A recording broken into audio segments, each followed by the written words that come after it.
who will be attending Georgia Institute of Technology, Eileen, Liang.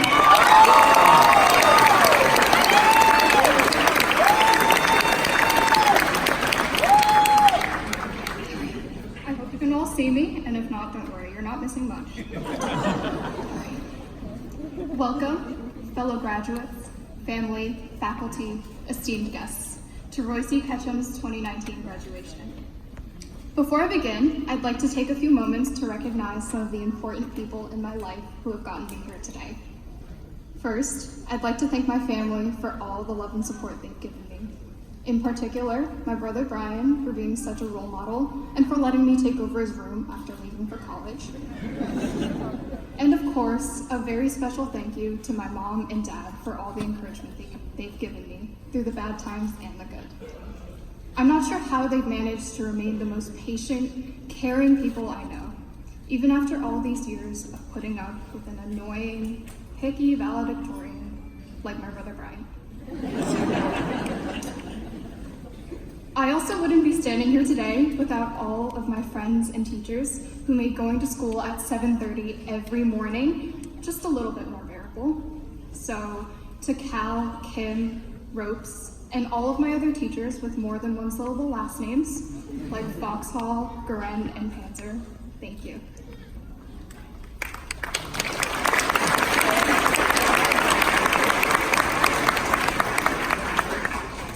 All right, before I begin the rest of my speech, I'd like to invite the audience and everyone on stage with me to a quick round of Simon Says. Now, I know you're all probably thinking to yourselves that this is stupid, but I ask everyone to just appease me for a few moments. Trust me, there is a point. So we'll start with something pretty easy. Simon Says, stand up.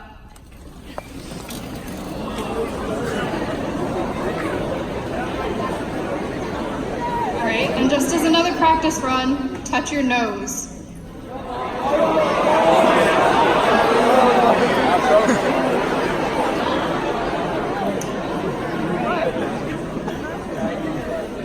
Sure you guys all know this one. Simon Says, slide to the right.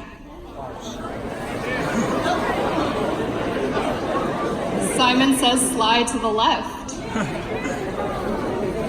Crisscross.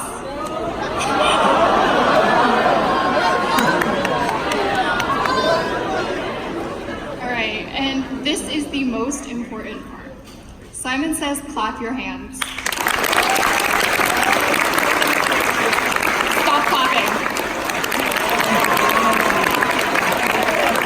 All right, and now while the audience is, Simon Says keep clapping. And now while the audience is giving us a standing ovation to the Royce Ketcham class of 2019, we made it.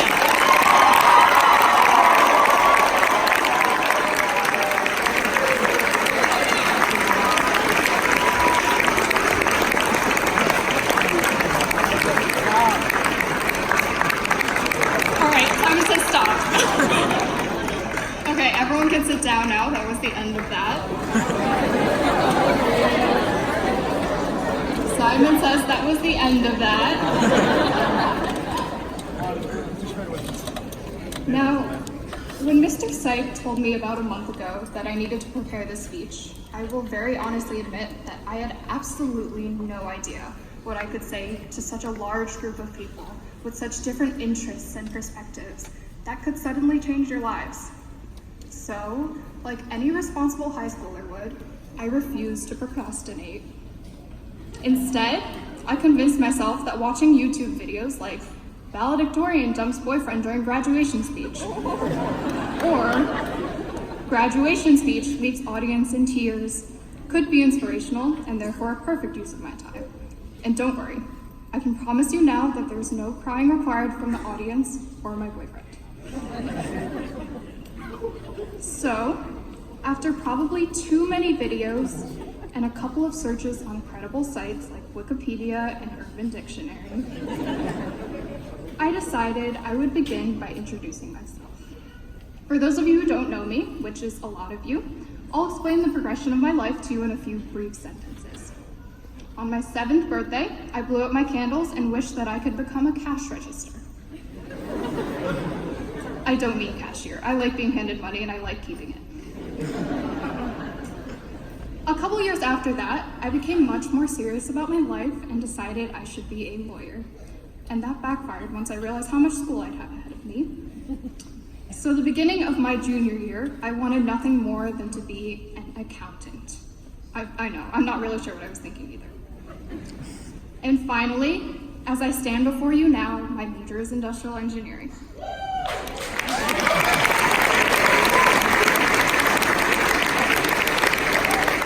The only reasons being that it sounded cool and that my brother recommended it. So you're probably wondering why I bothered telling you all that, and I'll explain now. As I watched my final YouTube video titled, "This Speech Will Change Your Life," in which the speaker pulled out a Rubik's Cube and tried to use it as a metaphor for life, shock surprise, I realized something. One, that I'm not nearly nerdy enough to pull off a speech like that. And more importantly, that I am entirely unqualified to be sending you into your lives. Right now, you're all listening to a short 18-year-old who is just as clueless, if not more clueless, about the rest of my life as every one of you in the class of 2019. And if we really want to continue this Rubik's Cube metaphor, I'll just say that I can't solve one for the life of me, and you can interpret that as you will. What I'm trying to say is that there are no magic words or profound thoughts I can give you today that will suddenly make you successful or happy or filthy rich. But what I can do is tell you my hopes for myself and for all of you in the class of 2019. I know what I'm about to say goes against every cliche, but I speak to all of you when I say that I hope high school will not be the best 4 years of your lives. To the graduates who enjoyed everything high school had to offer, the friends, the traditions, the memories, I encourage you to continue that commitment to yourself in the years to come, to let high school be only the start to your amazing lives. To the graduates who went to school every day for the sole purpose of getting through it all, the students who couldn't wait until the end of classes to go home and take a nap, I encourage you to find your happiness, to live the life you know you can and want to, for no one besides yourself. I don't say any of this with the intent of discouraging our time together in Ketcham. I know that we'll always remember watching each other grow up across 4 years, looking back at freshman year photos, and let's be honest, the senior portraits too, wondering why our friends never bothered telling us we looked like that. I know we'll remember letting each other into the line of cars to get into school every morning, waiting the 20 minutes together to get into a place we all didn't really want to be that early in the morning. I hope that every one of you will continue on to achieve even more, to enjoy the things you choose to do, to form even better relationships. I hope that all of you will achieve far beyond the walls of Ketcham, that you will find yourself in a life where your biggest decision is not whether you want to work and sing, or stalls with toilet paper, or a combination of the two. I hope that you pursue what you are passionate about, that you put yourself in a place where the most interesting part of your day is not gazing out into the forbidden courtyard at groundhogs living their best lives. And I hope, most of all, that none of you need me to stand up here and start another round of Simon Says to do all of these things. I won't keep you from your lives much longer, so I'll leave you with 2 thoughts to keep in mind. First, that the mitochondria is the powerhouse of the cell.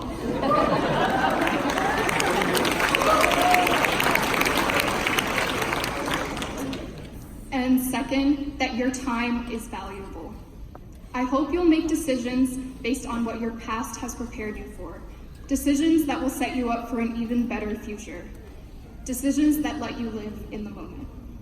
So, class of 2019, as you walk across the stage tonight, I hope you remember that this is not the end or the beginning, but the continuation of your incredible lives. Your life is not coming, it's here, and I encourage you to live it. Thank you.